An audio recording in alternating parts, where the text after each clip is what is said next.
Hey everybody, it's Brian. I wanted to let you know that we have a video version of this week's episode available on our Patreon, which is patreon.com/late night. Fair warning though, the video cuts out about 20-25 minutes before the end of the episode, so you'll get to see me and a special guest co-host talking to Corey from 12 Tone for about an hour, and then the last 20 minutes we don't have the video, but it's still a great video, and you should totally sign up for our Patreon and totally watch it.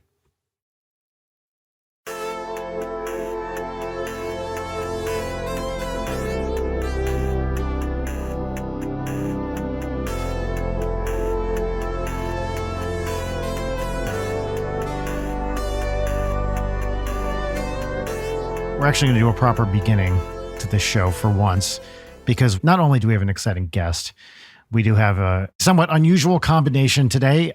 Stepping in for our dear Leighton, we have the one and only Jarek Centeno, our producer. Hi, Jarek. Thank you for having me, Bri. Oh, of course, anytime. And mystery guest. I'm so excited that whoa, you're here. Whoa. Oh my gosh. Wow, going straight to that. Okay. Well, you know what? I'm just going to introduce this podcast straight up right away. So I introduced Jarek. We're going to introduce the podcast. This is Late Night with Brian Wecht. Already introduced Jarek, which I actually should have said the podcast title first, but that's okay. We're just kind of going to roll with this. Now, Jarek, you can do your mystery guest thing. Thanks. I zoned out. I'm excited for our mystery guest to be on today. So mystery guest, I'm excited we could make this happen. Would you care to introduce yourself? Yeah, so my name is Corey, and I am the person behind the YouTube channel 12 Tone. Amazing. Hell yes. Jarek and I are both big fans of your channel. Thank you. Would you call yourself a music educator? Is that fair to say? First and foremost, I'm just someone who likes thinking about music. Yeah. And I'm putting that out there, and it can be educational. I think is hopefully educational. That's sort of what I'm going for. Yeah. But like, first and foremost, I just think of myself as someone who's really passionate about this and wants to talk about it to whoever will listen, you know? Yeah. I think that absolutely comes across in your videos, your passion and love and knowledge Thank you. of music, and combining it with the art too. It's such a great conceit. It's so effective too. Thank you. When I first heard of your channel, I was like, oh, sick. It's like, a channel all about serialism. Yeah. Which I'm sure people have said to you before. Yeah. At the time, I had just sort of finished my bachelor's in music. And so like 12 Tone serialism was kind of the most advanced sort of music thing that I knew about. And so that was part of the inspiration. But like, I don't think I've actually done a serialism video for 6 years now. I was looking. Yeah. I didn't see any recent ones. Yeah. They're in there, but you have to go way back to before anything I was making was worth watching. Yeah. For those people out there who don't know, do you want to explain what serialism is and how it relates to 12 Tone? Yeah. First of all, it's exciting to be on a podcast that recently talked about serialism. But yeah. But no, serialism was sort of fairly, brief, honestly, movement in the early 20th century in certain parts of the sort of classical-ish music world. Classical is a weird word to throw around in music history for reasons that I don't necessarily need to get into, but what most people think of as classical. This was like the Second Viennese School basically decided that over the course of the 19th century, over the course of the Romantic period, music was getting more and more dissonant and more experimental with harmony, at least, and you were getting longer and longer stretches where nothing was resolving and you were like constantly changing keys.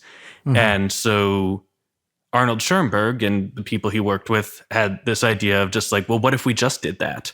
What if we had, believe the term roughly translated that he used was like liberate the dissonance and just make a system that had a structure, but that structure was not interested in consonants or resolutions. And so the idea that he had was that you would take all 12 of the notes in standard tuning and you would put them in a specific order called a row, and then you would play each of the 12 of them. And you would not be able to go back to the start until you had played all 12. And there were sort of permutations that you could do. You could play it upside down or backwards or stuff like that. But everything you did had to be built around this row that you were using over and over again in different combinations in different ways. And it's one of those things that like gets talked about a lot in like academic music circles because it's a really interesting mathematical idea. It actually was not like a hugely popular thing at any point in history, but like it lets you draw really pretty graphs, right? Like one of the things you can do with it is you can do like what's called a 12-tone matrix, where you do like a 12 by 12 grid that has all of the notes, and you do like the row on top and then going, was it the retrograde going down? I forget. I always forget, which is which, Yeah, it's the inversion going down, because the retrograde you can go just read the same row left backwards. or right, yeah. But you can get this like 12 by 12 grid of notes that looks very mathematical, and it's very like interesting. And, you know, theorists love that sort of thing. Have you ever read that book by, I think it's Alan Forte, The Structure of Atonal Music? I haven't read the book fully. I've read parts of it because I've done some work on like fort numbers and stuff. Is it pronounced Fort? It's not Forte, it's Fort?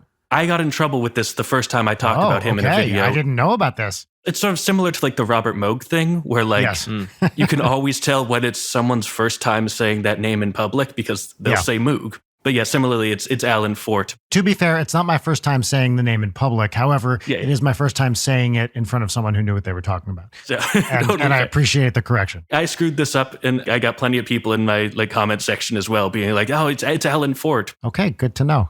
Because it's spelled the same way as the music word forte. There's an E at the end, so it's... People say this about the French word that's been borrowed into English, whether it's, you know, your area of expertise, which some people say fort and some people say forte.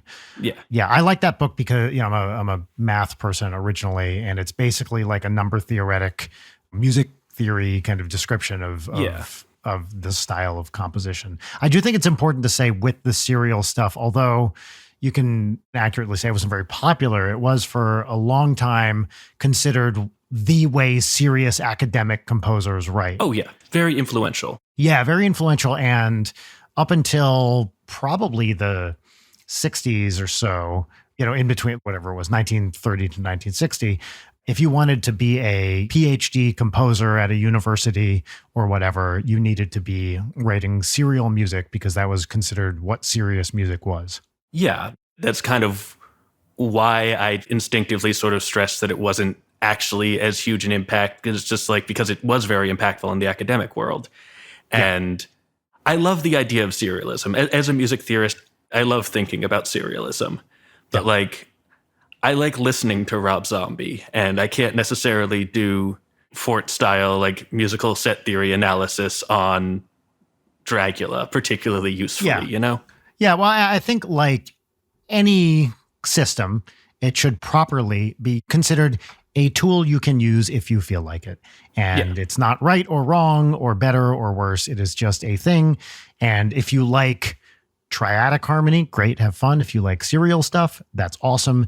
If you like, you know, atonal noise, fuck yeah, great, go have fun. You know, there's no right or wrong way to make it. It's such a shame that, at least for, you know, academic musicians for so long, it was like every fucking other thing in academia. If you're not doing it this way, you're not going to get hired. For context, I was an academic for a while. I was a physicist. So I did theoretical physics, and I was a string theorist. And there were a few years in my academic journey to get a job where it's like, yeah, we're not hiring string theorists anymore.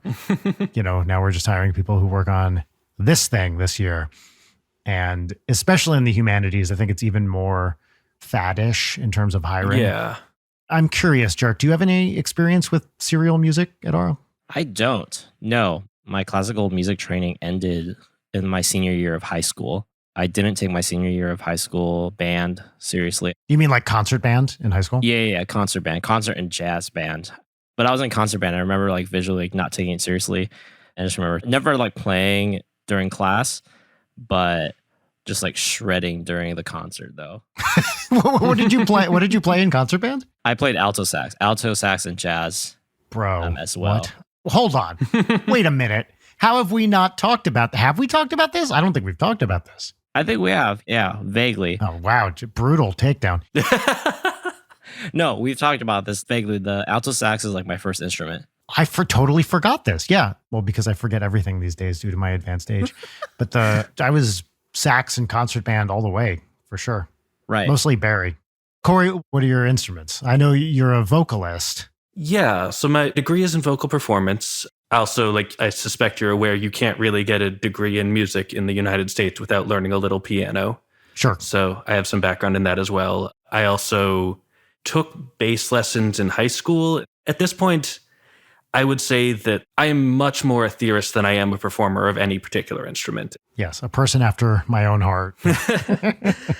I don't have an instrument that I would necessarily feel comfortable doing a gig with, right? Like, Right. if I was, it would probably be vocals, but I'm a baritone. And so, like, even trying to do rock vocals back when I was in shape, a lot of that stuff is for tenors. And so, Yeah. if you needed me to sing like Aqualung right now, I could probably do that. I'm not going to because, I think that's a wise move. Yeah. Right. I did actually like somewhat recently just do a thing for a friend's video where she needed to play Bodies by Drowning Pool. Oh, yes, of course.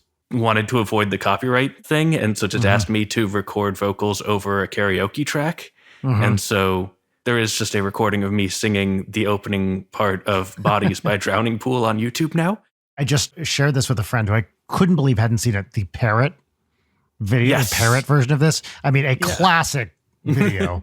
I hadn't seen it probably for, I feel like 10 years and then watched it recently. Fucking great stuff. Yeah. You're a physicist. You can relate to this. There are sort of theoretical physicists and experimental physicists. Yep. I'm a theoretical musician, right? That's much more what I do these days. Yeah, which I think is great. And I love that there is now a place for a theoretical musician outside of academia. You know what I mean? Like, because of YouTube and the stuff you do on it, that's a real job where you don't have to be at a university, and it's fucking awesome. Yeah, it's been really cool. And like, actually recently gave a talk at a music theory pedagogy conference about sort of the history of music theory YouTube. I mean, there's not a lot of us, right? Like, I would say No, for sure. Probably less than a dozen people are doing music theory YouTube professionally full time. Right. I think it's been really great to be able to take what's sort of happening in academic spaces. Because like, as much as like you were saying, that a lot of this does follow fads and follows trends and tends to be very over focused on like canonic works and stuff like that, there is also a lot of really interesting work going on that you'd never really see because it never really leaves the academy. And so being able to be sort of a conduit for some of that and to like read some of these papers, read some of these books. A while ago, I remember I did a video about an idea from someone's PhD dissertation, and he retweeted it and was like, okay, thanks to this video, more people have heard of my PhD dissertation in the last 48 hours than in the 3 years since I published it. Oh, yeah. I think about stuff like that all the time. So when I was a scientist, like a top tier paper is 500 or more citations. Like the super elite status is like 1,000 or more. Yeah. If I put out a video and it got 500 views, I'd be like, well, no, at this point in my career, that would be a disaster, right? And when you're starting out, different story.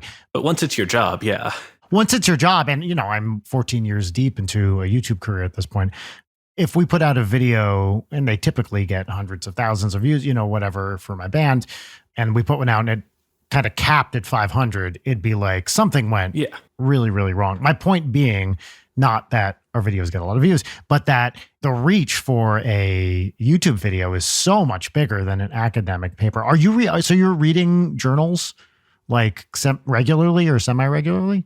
I primarily read a journal called Music Theory Online because they publish for free and I don't have institutional access. Right.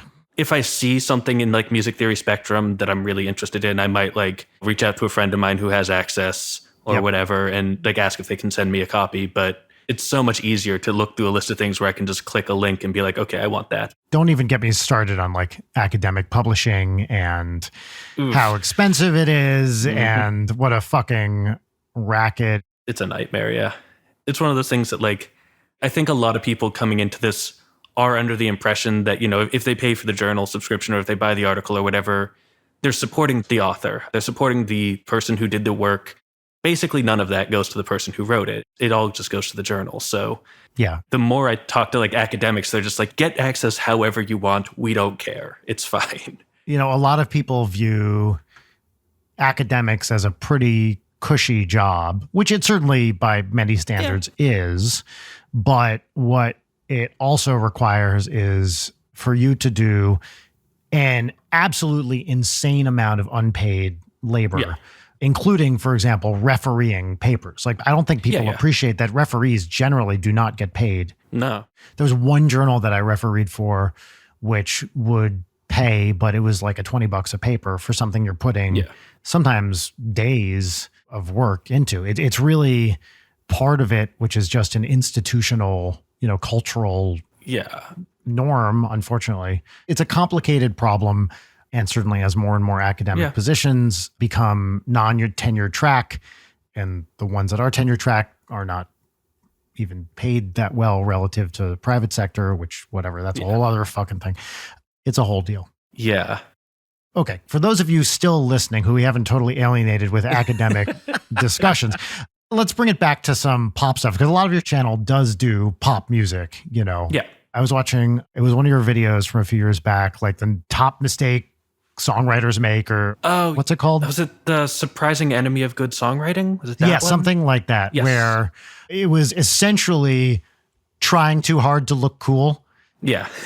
I was just like, what a fucking great explanation for so much of what I dislike, or trying hard to be clever, I think is what you said. Yeah. So most of the music I write these days is comedy.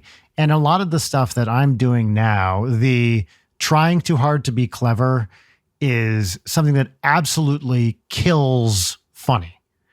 Yeah. Right? Like if you're really pushing it, to make a joke, the moment you start to sound like you're being too high-minded about it or talking down to people or whatever, you absolutely kill the joke. And exactly the same thing. It's such a fine line, especially in instrumental music. I think you said something in that video, like, just because you know a chord doesn't mean you shouldn't use a chord, which I think is a really good observation. It's such an interesting balance to me. The, hey, I know all this shit. Look, I'm a trained, jazz pianist or whatever. Between like, okay, you don't have to deploy that like a fucking machine gun, every time you write a song. You're not trying to achieve a record for chords per measure or whatever. Yeah. I mean, that video was inspired by like I said, I have a degree in vocal performance, which means I spent quite a bit of time in a music school environment, which is great in a lot of ways. But you do very quickly foster this idea of like music as a competition, right? Yes. Like in the vocal department, a lot of that was like range, right? We would sit there and see who could hit the higher note. A lot of that in sort of guitar departments is about speed and is about like playing a million notes. And there's this, reputation that like a lot of music school graduates have of just like coming in to an audition, playing a million notes per second, and it's boring. And it's like really impressive. Like, really cool that you can do that. But like, I would rather you just play a couple interesting notes. Mm-hmm. And so that's sort of this tendency when you get all of this, and especially in that sort of environment, people are friends, you're supporting everyone else, but like, there is still this sense of competition, sort of collegial competition between friends, but it's just like, oh, I can do this better, I can do this faster. And the problem with art is that better is not like a measurable thing. Right. For the most part, I think that's a great thing about art. But like in this particular context, you have this problem where, how do I determine which one of us is the better singer, right? Like that's so down to like your experience of us singing through a thing, unless I can just say, oh, it's range, or like, oh, it's like how fast you can do runs. Unless you quantify it, basically. Yeah, you need to like have a metric, and none of those metrics are actually the same thing as musical quality. But like once you get into that headspace, it's so much easier to treat them as metrics of musical quality than it is to like step back and focus on what makes your music interesting. Like I said, in that video, the main story that I was telling was about like me doing this in my own writing and about like trying to do a thing that was like really complicated and hard to sing. This was just a part I was writing. I wasn't even singing it. This was for a friend of mine. But like I gave her that part and like she just couldn't sing it. Like I'm pretty sure that in the final performance, she just sang a simplified version of it, which is what I should have given her anyway. Right. I wanted to show that I could write a cool line like this, especially this was for like my senior jury, which was like a final performance that I was getting graded on to see if I would graduate. Yeah. And so I wanted to show off, but nothing I was doing in that actually made the song better. Yeah. I was thinking about this in the context of jazz recently with like bebop players where, at some point in the 40s or so, kind of after the advent of Charlie Parker and others, it was like, all right, how many fucking notes can you get in here? And it's sort of like became kind of like a macho, kind of like dick swing sort of thing, where it's just like, and some of it is, of course, great. Yeah. And then you have a kind of chiller, like a Dexter Gordon in the context of jazz, who is all about lines and melody. And it is somewhat the equivalent, speaking glibly, of serialism taking over, where there's this tendency towards unpopular complexity, shall we say? Yeah. And as we saw, jazz, which used to be the popular music in the early 20th century, kind of as time has gone on, here we are 100 years later, there's still a vibrant community of jazz musicians, but jazz has gone very much into academics now, right? And a lot of the most active jazz people out there is certainly plenty of working jazz musicians, but a lot of it is now stuff that happens on colleges, or on university campuses. And it's such an interesting thing, this movement from popular to, hey, let's make everything really complicated. Oh, wait, it's so complicated that no one outside of this world understands it anymore. Yeah. Oh, the people who spend time understanding it are academics. Okay, now I guess this is an academic thing. There's definitely like a tendency in some music circles, especially academic ones, to sort of value the idea that most people don't get it. That makes it better and more serious. It's such bullshit. I think that things like, the sheets of sound approach, things like serialism, things like all of these like super fast whatevers, like they have their place. There are definitely times where they totally work, but there's a reason that one of my favorite jazz albums of all time anyway, I wouldn't necessarily say my favorite, but Kind of Blue, right? Sure. Best-selling jazz album of all time, right? There's a reason, and like it's very accessible, right? You can listen to it and you're hearing melodies, and like I don't want to like talk down to anyone who does enjoy that like super advanced, like complicated, fast stuff. That's cool too. Like I like that stuff. It's just time and place. The main thing that like I try to emphasize on these sorts of things is like it's fine if you don't. Like it doesn't make you a less nuanced music fan. It doesn't make your musical tastes more basic. It just means you're not into this thing that is in many cases trying to be impenetrable. Not always, but like often, like you look at things like, math metal or whatever. And like part of the point of math metal is like, you're really supposed to have to work very hard in order to appreciate it. And that's fine if you want to put in the effort, but it's also fine if you don't. It's funny, you have those two poles, which are like the really simple stuff all kind of sounds the same. And then the really complicated stuff all kind of sounds the same. There's only too much like doot, doot, doot, doot, doot, doot, like crazy bleeps and bloops in odd time signatures, that you can really listen to before you're like, wait, which song is this? Although I'm curious what you both think about this. So when you have like these really complicated pieces, like someone I've mentioned on this podcast before, like a Fernieho or someone like that, who's doing like, you look at these scores and you're like, what the fuck is going on here? Do people who write really complicated music, is that what they hear? Or are they just kind of writing it down and being like, this seems like a reasonable thing to try? You know what I mean? Is that like their vision that they're transcribing from their head? Or is it like, I'm just kind of going for a thing here? That's a great question. I feel like, in my personal experience, I feel like when I try to write stupid, complicated drum beats that nobody understands, I feel like that's me just trying to fly spaghetti at the wall. Yeah. Corey, what do you think? The boring but I believe correct answer is it depends. Sure, of course. Back in college, in one of my performance classes, for various reasons, I wound up writing a song that used 6 different time signatures, the simplest of which would be 14/16, but it was the sort of song where it had to be 14/16, not 7/8. So, infer what you want from that as to what I was doing. But like, I definitely was writing down what I wanted, what I was hearing, right? Like, or what I imagined and what I was feeling. I didn't intend to write this really complicated thing. It just sort of happened.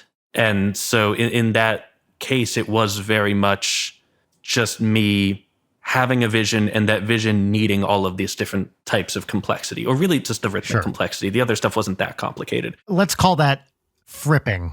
Yeah, really complicated rhythms were just like what I needed, and each section needed its own different time signature in order to do what I wanted it to do. And it was sort of basically doing an additive meter thing, which is If I say the name Sean Crowder, is that a name you guys are familiar with? Why do I think he's like a Christian artist? You might be thinking Steven Crowder. Okay. That's the Yes, one I was Steven thinking Crowder. of. No, I don't know Sean Crowder. So Sean Crowder, as far as I know, unrelated, but he is Adam Neely's drummer. They have a band together. Yes. He can tap like a 99 to 100 polyrhythm. Wow. Okay. What the fuck? That's amazing. I don't know who needs to do that, but Basically, what he says about it is that he's not actually like counting it or anything. It's just sort of like, it's a flam that sort of goes out more and more and then comes back in. And he sort of times that across 100 hits. You wouldn't really know if he had hit it 98 times instead. Yeah, exactly. And he wouldn't know. He wouldn't care. It's something that he can show off as like a really cool like party trick, but it doesn't actually mean anything. Whereas like being able to do like a good like 2 to 3 polyrhythm, Sure. that has a clear musical impact. Whereas if he goes like 98, 97, no one will know or care. Honestly, once you get above, I don't know, 20 or so, depending on the tempo, of course, it's going to be hard to really tell the difference. If you want to like get like really technical on this stuff, there's a thing in like psychology that comes up in music cognition called the just noticeable difference. Yep. Where they're just like, you have to have a certain amount of difference between things for you to notice. And that's a psychoacoustics effect. Yeah. And so like you can do this with like notes where I think generally if I play you 2 consecutive notes, you can't consistently tell me which one is higher or lower unless they're at least like 5 to 10% of a half step apart. Your ear can't do that level of precision. And similarly, like there's a similar thing with like beat perception where like if I move a thing by like 10 milliseconds, like one attack, you can't tell. Yeah. I'm sure there's a range of people too, of course. And some people have finer tuning and can tell smaller spacing, and other people have wider. Professional piano tuners can probably discriminate between notes at a much finer level than the average person. I just thought of this question, Bri, for you. Yeah. Going back to the spectrum of like complicated music that nobody cares about, when it's purely just for yourself, what is one song in your catalog that is the like most complicated one that got basically simplified to an extreme? Well, I mean, most of the stuff I write is really simple rock stuff. I don't have much like that. Even in this upcoming smooth jazz album, there's not anything that I would consider actually complicated in the grand scheme of things. I think for Ninja Sex Party, anything truly complicated doesn't get past the I have 2 collaborators who have to like it phase.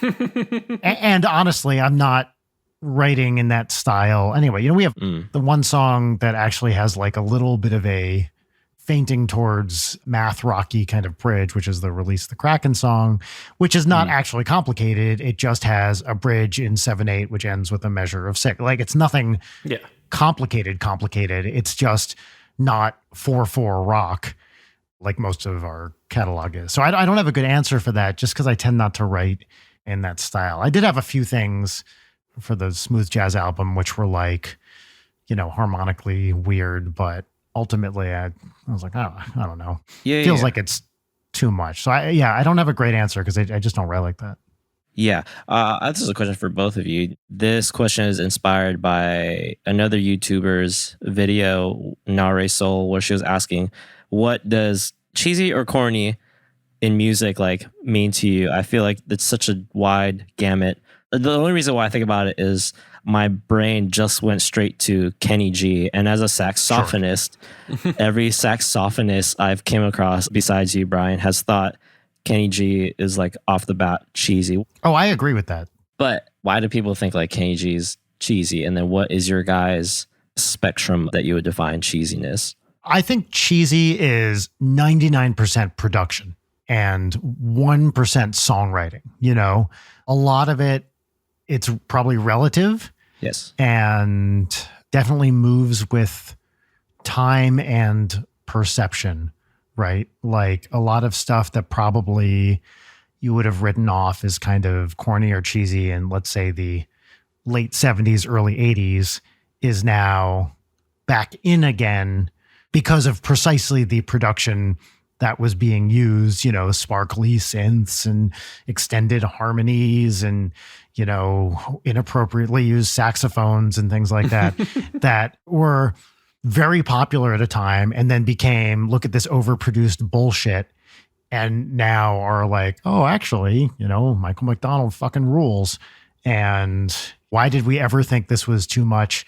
But it's very personal, I think, too. Yeah. Corey, do you agree with that?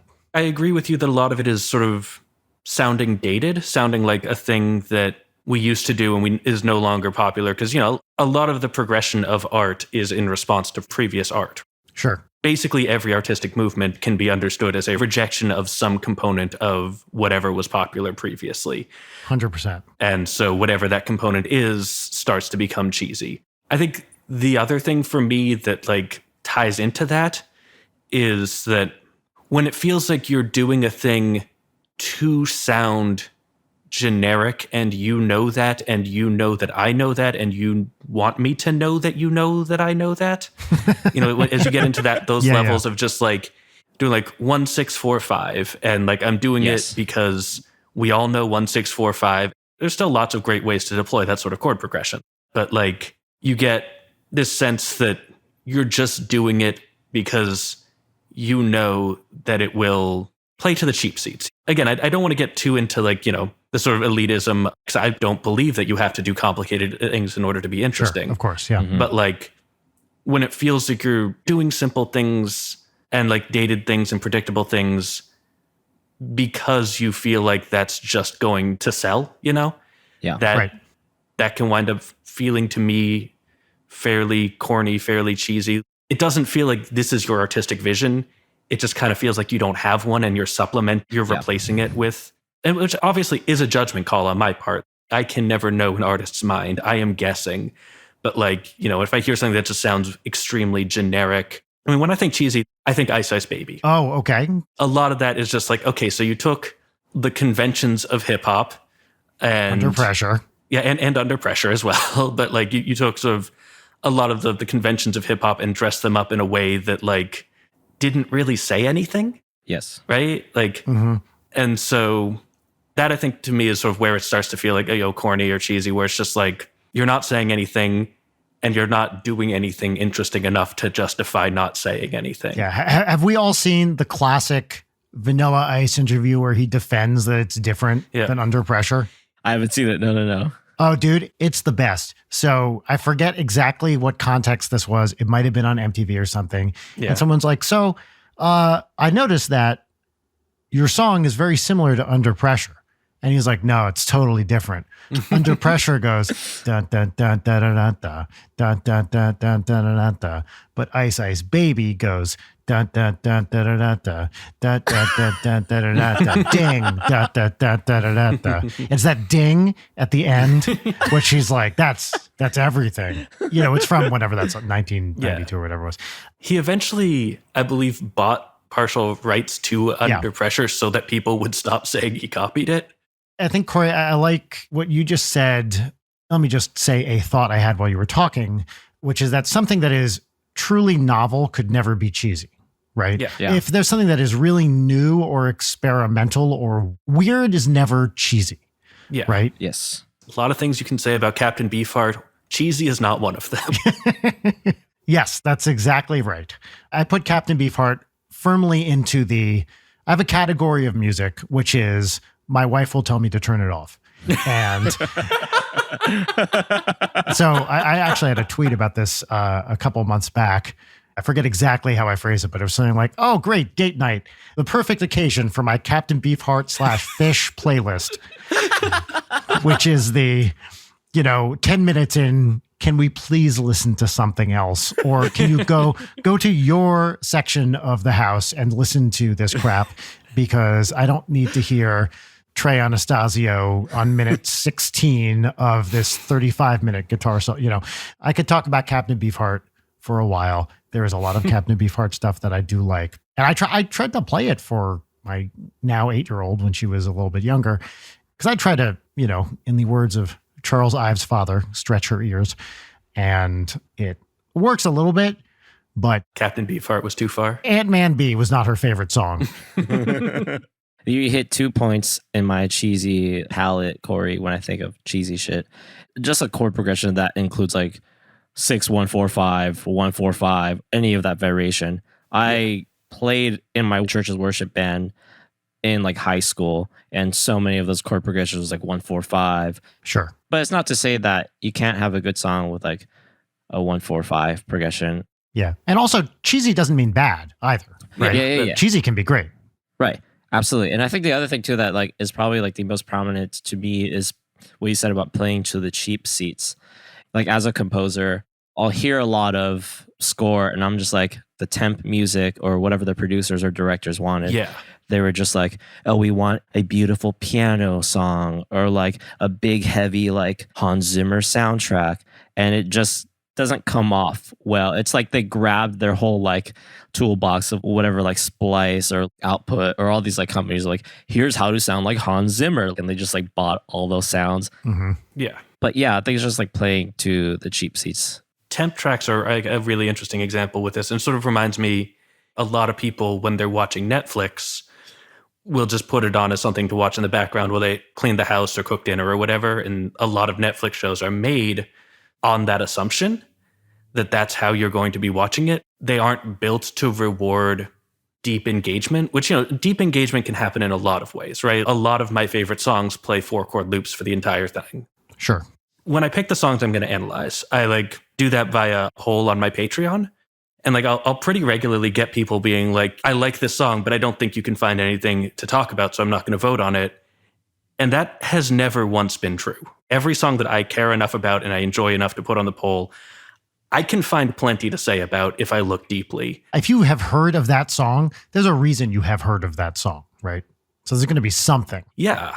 Even with stuff that is like on the surface, like quote unquote simple, there's often a lot more going on. Like the song I'm currently working on, this episode's going to be coming out after that video. So it's Zombie by the Cranberries. Oh, yeah. Nice. The chord progression is 1 5 6 4, but in minor. So that's 1 flat 6, flat 3, flat 7.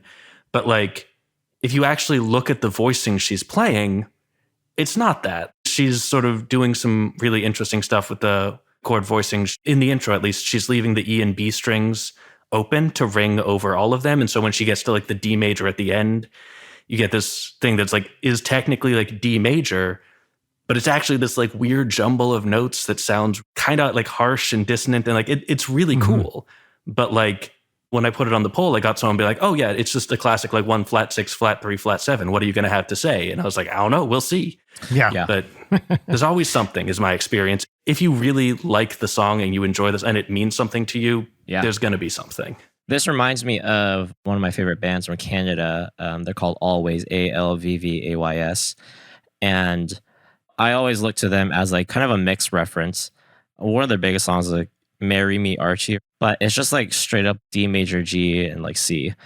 And that is probably like the most basic chord progression. But I feel like just the way they sound from like a mix engineer's perspective, I don't think they would have the same reach or they would have the same impact if they were like super hi-fi.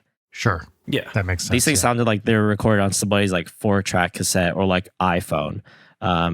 And I think about all the time when I'm mixing, I'm like, okay, if I make this song too hi-fi and I'm listening to the reference, if I stray too much away from this reference and make it too radio rock, it won't have the same effect and it actually will become corny. Yeah. Yeah. Totally. On the discussion of sort of corniness and cheesiness, we were talking about like things sounding dated, but flip side of that is like you look at folk music, right? Folk music sounds old, but it doesn't sound dated. And a lot of that is because of like production stuff where, a lot of this is sort of either in person or live recordings or like very simplified production that sort of makes it feel like you're in the room. And when you sort of strip out the pretension of like trying to do something impressive and just do things that people know and like, with folk music, there are stories at the core. There is something that's being said. Especially like when people writing new folk songs in that style, like there's a tradition that they're evoking and there's ideas that they're evoking and they're sort of using that to express their artistry. And that makes it, to me, like almost immune to sounding cheesy. Yeah. It's timeless in a way. Yeah. there's a sort of really weird sort of space between like timeless and dated that's hard to pin down exactly what makes it that. But I think, like you were saying, Brian, a lot of that is production, where it's just like, what does it sound like you're trying to do, and are you doing that? Yeah, that's right. What's your relation with animation, and what is the importance of the elephant in 12-tone videos? So the elephant comes from a mnemonic that we developed early on. We had wanted to do a video about notation, sort of as a quick introductory thing that we could reference back to so people would know what we were doing when we were writing stuff. Because if you're doing like treble clef, bass clef, you just need mnemonics. Those are the only way to do it. And so like for bass clef, a friend of mine who worked with kids like recommended he used Gummy Bears Don't Feel Anything, and we liked that, so we figured we'd roll with that. For treble clef, the one that I learned and the one I think most people learned is like Every Good Boy Does Fine, which or Deserves Fudge or whatever. And just like, it's boring. I didn't like it. I didn't want to use it. And so we sort of tossed around some ideas, and I eventually settled on elephants grow big dangly faces. Oh, nice. So from there, we just sort of felt like we needed a couple icons that we could use as regular things. And we settled on elephants and gummy bears as a reference to that. And the gummy bears have sort of faded away. But the other thing with the elephants is that there's like, and this is very important because I'm not good at drawing, is that there's a very high like cuteness to difficulty ratio. There's a lot of leeway for which I can get those lines to go in different ways, and it won't necessarily come out the same every time, but it will always work and look good. And so it's a very forgiving drawing to do. So it helps as something that I can do over and over throughout the video. Right. Yeah, I think your animations are amazing. How long have you been drawing or animating for, and how long does like one episode or video take for you? I doodled basically forever whenever I had a piece of paper and a pen in front of me, but I was never like good at it. When I started 12-tone, we actually had a different animator. I was working with a friend of mine for the first 6 months, and then he moved out of town.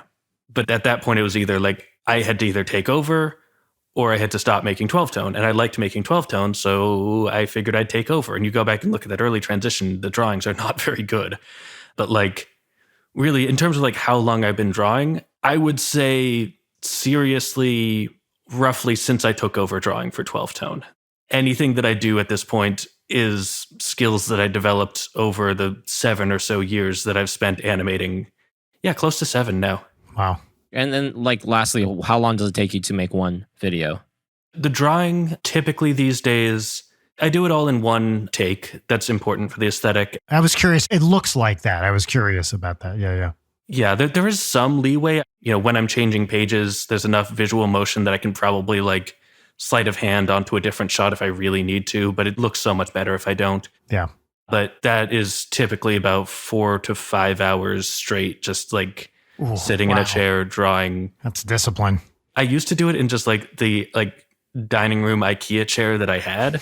And I was like killing my back. And so eventually I invested in like a really fancy office chair. Yeah. It's still not pleasant to sit in for 5 hours, but it's a lot better. Have you tried like a standing desk or something like that? I'm standing right now. Mind-blowing revelation. The problem is that I'm underneath the tripod and trying to get the tripod high enough that I can stand underneath it. Like I already have the chair a little bit lower than I might necessarily want. The tripod that I have is actually on top of 3 chairs that themselves have like stacks of books and board games on them to get them high enough that I can sit under it. Mm-hmm. And I think if I tried to do a standing desk, I would just hit the ceiling. We should point out that something really unusual has happened during this episode, which is we asked actual interview questions for once, which is something we basically never do. But there was just some stuff we wanted to know. So, Jarek, thank you. I appreciate it. Yes. Let's move on to segments now. Our first segment is our pop culture recommendation segment. It's where you get to talk about book, movie, video game, a painting, just some piece of something, art or culture out there in the world that you've been enjoying recently. The segment is called What's Poppin', and the theme song, which we add in post every week, and I'm always careful to point this out, goes here. What's poppin'?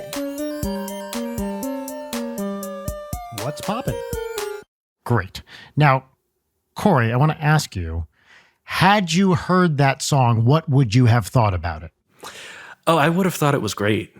Thank you. See, that's all I needed. I appreciate you.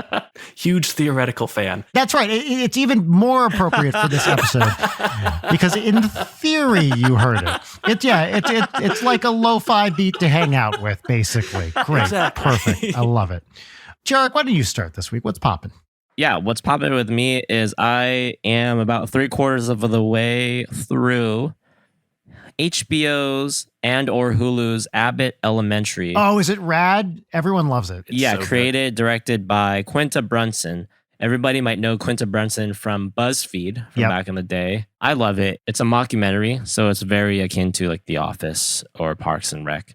It's about these couple teachers, Quinta Brunson being the like main protagonist, all of them working at an elementary school in I think Philadelphia called Abbott Elementary. And just like kind of like the real life struggles, but kind of making it comedic. Like, you know, they can't get enough funding for like something as simple as like a classroom rug. So one of the plot points is that like one of the teachers, she has deep roots and her family's Italian. And so like she knows a guy where she can get rugs. Uh-huh. It's just like stuff like that. Unfortunate circumstances that teachers go through, and they're kind of just like flipping them on their heads and like making them like really lighthearted and sweet. It's a really good show. The only other person I know is the guy from Everybody Hates Chris. I don't remember what his name is. He was the guy that played Chris Rock. Now he's like older and is in this show as one of the main characters. Cool. Yeah, I've been meaning to watch it. My wife Rachel saw it and said it was amazing. Awesome. Corey, what's popping? Cool. I've been listening a lot to the Powerwolf album, Sacrament of Sin. Mm-hmm. I do a lot of my music listening just on YouTube. It recommended this album to me, and I was like, all right, that looks interesting. It has like a big wolf on the front. It's a great album cover. As soon as I did that, YouTube was just like, oh, you just want to see power metal albums now. And so I went down this whole rabbit hole, like Battle Beast, Hammerfall, which I already knew Hammerfall. Are those three distinct bands, Powerwolf, Hammerfall, and Battle Beast? Yes, all of those are power metal bands. I detect a theme in their names. But yeah, that's the thing about like power metal is it's just like, you know, what if metal was fun? Yes. One of my favorites off Sacrament of Sin is a song called Demons Are a Girl's Best Friend, which is just a phenomenal name for a song.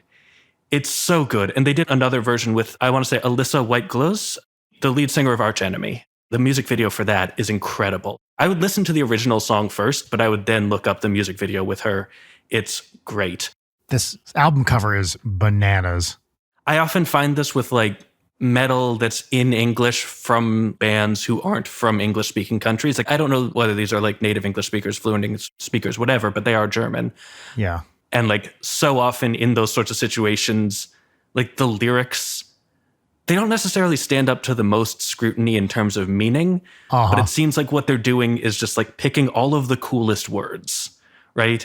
And Yeah, just like I like stringing that. them together into just awesome sentences. I don't know anything about this genre, really. They're kind of trying to be a little ridiculous and fun, or no? Yeah, I think so. You think like Dragon Force or whatever, where like Dragon Force knows that they're Dragon Force, right? They don't think that they're Black Sabbath. Yeah. They're having fun.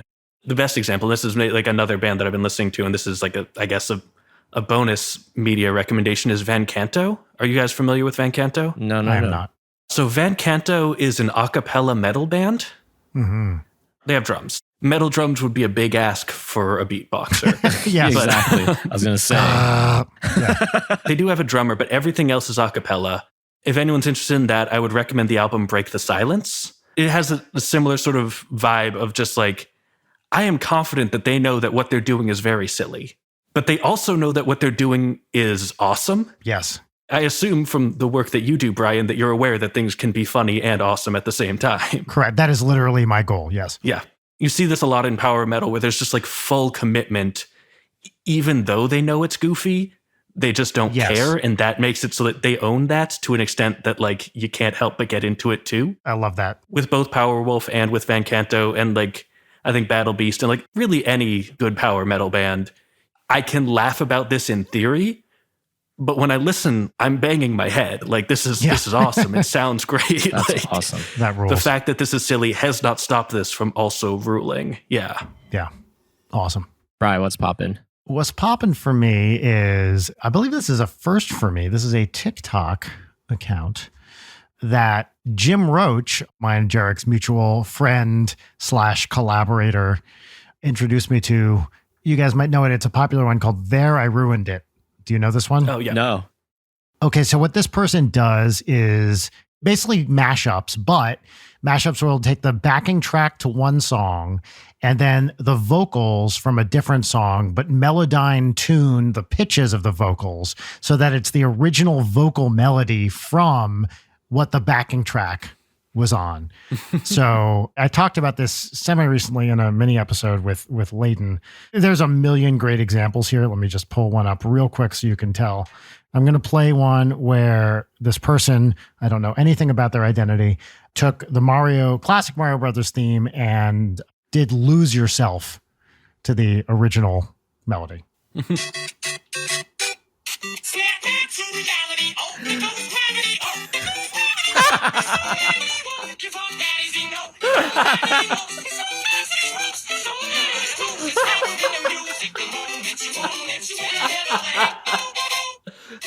Anyway, it's that style thing. And there are some really good examples on there.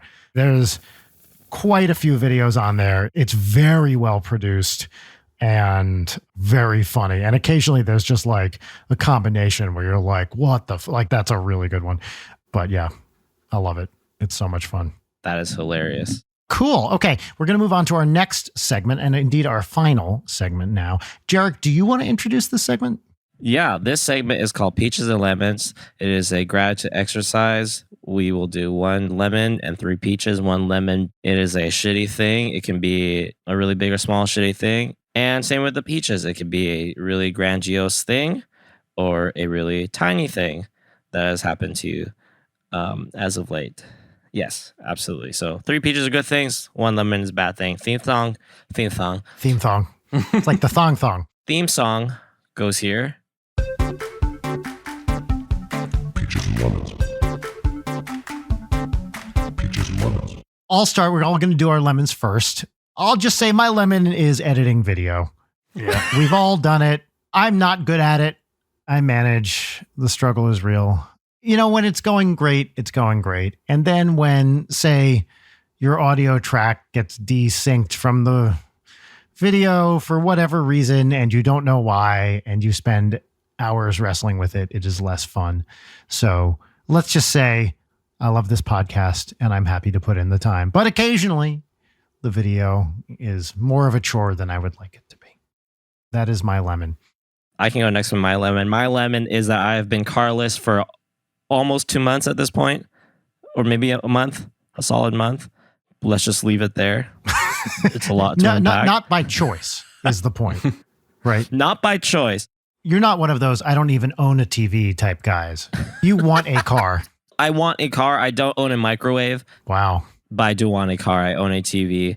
But yes, I haven't had a car for about a month now. I've been lifting everywhere and it's been crushing my bank account. Oof, brutal. So let's just leave it at that because it is a giant can of worms to unpack. Yes. Well, I'm sorry. Living in LA without a car sucks. It sucks. Corey, what's your lemon, dude? I mean, can I just say YouTube? Yeah. Sure, Yeah. of course. That's a great An one. amazing lemon. Yeah. I find myself regularly, consistently, like incredibly frustrated at the extent to which modern economies of art are so reliant on private platforms masquerading as public squares. Uh-huh. Yet are weirdly not subject to anything like a utility or a public good No. would be subjected to. None of it. All of the art that I have made for the last 7 years is whether or not people see it, whether or not it continues to exist, is dependent on whether or not YouTube wants to make money with it, you know? Yep, 100%. That's not great. It is very frustrating to be at the mercy of some dark algorithm Yeah. that you have zero control or input over. And it's Yeah. very easy to find yourself on the wrong side of it. Yeah. Good lemon. We've all been there. Let's do some peaches. Who wants to go first? Brian? Yes, I will go first. Peach number 1, and I've actually talked about this briefly on the show before. I recently purchased a Nord Stage 3 keyboard. Nice. as my new go-to touring keyboard, with the philosophy, I deserve a decent piano since I am a professional piano player. And even though it's fucking expensive, hopefully I get to have it forever. I use this as my main keyboard on the road, and it was fucking great. Oh, I was so happy with this thing. It plays so well. It's just really smooth. It's got very light action, so it feels great. I came back and I started playing on my 88 MIDI controller here, and I was just like, oh, it's like playing a molasses. Oh my God, this piece of shit. Not to denigrate any brand, but yeah, this Nord, I was just like, wow, I'm so glad I did it. Like having a nice keyboard that's easy to play made the tour a lot more fun since I could just, have good gear and play good gear. So that's my first peach, is that this keyboard that I was like, oh, I was kind of waffling about because it's expensive, actually really paid off. Peach 2, I have a giant stack of awesome books I'm looking forward to reading that have been building up over the course of, shall we say, decades in some cases. But just over the last, 6 months or so, I've gotten some really exciting new books. So these include Catherine Schultz's, who's a great writer for The New Yorker, among others, memoir, a book that was almost my What's Poppin' because I just started it, called Word by Word by Corey Stamper, who's a lexicographer at Merriam-Webster. All sorts of fun new things. So I'm excited to have some good books. And my final peach is that it is fucking finally cooling off, maybe a little here in LA. And although I have learned, I've been out here long enough to know that it's going to be Halloween and still 80 fucking degrees outside. But hopefully, fingers crossed, it looks like we might be actually getting some 70 degree-ish weather over the next week or so, which would be a welcome change of pace. I was driving somewhere this morning. It was like overcast. It was so nice. Nice. Like, I always love it when it's cloudy here. Hell yeah. So those are my peaches. Corey, do you want to hit us with 3 peaches?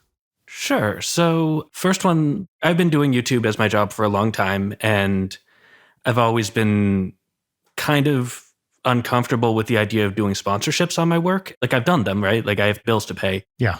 I've always found that they distracted from what I actually wanted to do. So basically, at the start of the year, I decided I was going to take a break. Just for 2022, I was just not going to do sponsorships on my videos. It has been great and has led to me making a lot of my favorite videos that I've ever made. But it also means I've been leaving a lot of money on the table. And so been operating basically at a loss for most of the year. And so a couple months ago, I decided that I was going to try explaining the situation to my audience and just put that out there and be like, I've stopped doing sponsorships. Here's why. Here's what I want. And it would mean a lot to me if you see the value in my work, if you could support me on Patreon so I can keep doing that. And like, the response that I got to that was overwhelming. Oh, it's so great. Like, it went up like $300 in that first month and another $100 the next month. And just and the money itself is super useful. But like, just seeing that many people who hear me say, like, I think I've done some of my best work and I'm really proud and I want to be able to continue operating like this. And to see that many people just agree and just say, like, yeah, I think you're right. And I think this is worth it. It's really inspiring. And it's made me really excited to keep doing what I'm doing. I love it. Well, you deserve it. Your stuff is incredible. And I'm glad to see that people are showing up for it. Well, thank you. I appreciate that. The second thing, which is sort of more of a broad thing, is the connections that I've built with like other music scholars, other people in the music theory YouTube community, Adam Neely, 8-bit music theory, stuff like that, people that I know through that. But also like actual academics. Because like, it's one of those things where like when you're doing this sort of like scholarly work outside of the academy, it can be very hard to tell if you're doing a good job. For sure. And so building these relationships, this is how, like I said, I got invited to like do a keynote at a music theory pedagogy conference. And that was really exciting. And like having built these relationships and having these people in my life who like I can trust to like tell me if the things I'm doing are good and who I trust to know whether the things I'm doing are good. Because that's like, it can often be really hard on YouTube because like if I'm making videos about stuff people don't know yet to teach them things, then most of my audience doesn't already know the thing and can't speak to whether or not I explained it well. Like, right. Having these connections, many of them are friends of mine and are really nice to have those relationships for that reason. But it's also just professionally really reassuring to know that so many people who are sort of officially academically qualified to do the sort of work that I'm doing think that I'm doing it well. Yeah, that's amazing. And the third one, and this is not a professional one, but the third one is my cats. Perfect. More technically my siblings' cats, but we live together, so they're my cats too. They're adorable. Their names are Xenophon and Coralon. Nice. They have their own personalities, and I grew up with cats, and so just having them around, it's so calming. I'll just hear like a scrambling sound coming from outside my door, and it tells a story by itself. Having cats is great. Very grateful for that as well. I love it. 3 great peaches. Jarek, hit us with your peaches over there. Okay, I'm going to rip through my 3 peaches. I made it into the credits or crawl of a movie that is coming out. I think the movie will be out by the time this episode is out, maybe. The film is called Something in the Dirt, and I got to work on it by way of Jimmy LaValle, former guest and composer, and also known as the Album Leaf. Jimmy LaValle asked me to compose Ode to Joy by Beethoven for the movie, and you can hear Beethoven throughout the movie, kind of like playing from the radio, from the car, etc. There's one really big scene where you can hear my orchestration playing. This movie is by Aaron Moorhead and Justin Benson. They've been writing and directing partners for almost a decade now, and they've done movies like Endless Spring, a couple more that I can't name off the top of my head, but the most recent movie that they directed and wrote was Synchronic, which had Anthony Mackie, and Jimmy LaValle has been composing for them for a really long time now. And so I'm really stoked that Jimmy asked me to orchestrate this so that he can, work on the rest of the score. So yeah, that is peach number 1. My second peach is we are rounding the bases on my first feature film score ever. Last time I was on the podcast, I talked about it a little bit. This feature film, I want to talk about a little more. It's called Riley. It is a feature film based off of a short film created and written by my friend Benjamin Howard. And now he called me back to do the score for it. So we've been working together for a long time ever since I've known him in San Diego, where he'll have like a short or a commercial and I'll do the music for it. Or I'll call him to do a music video for my project, Small Culture. So yeah, we're doing our first feature film. We're super excited. I'm really personally super excited because according to Ben, I just had really great stuff to work with off the bat. So it didn't feel like I was scoring the film. It just kind of felt like we were flying songs in that I had pre-made with the score and movie in mind.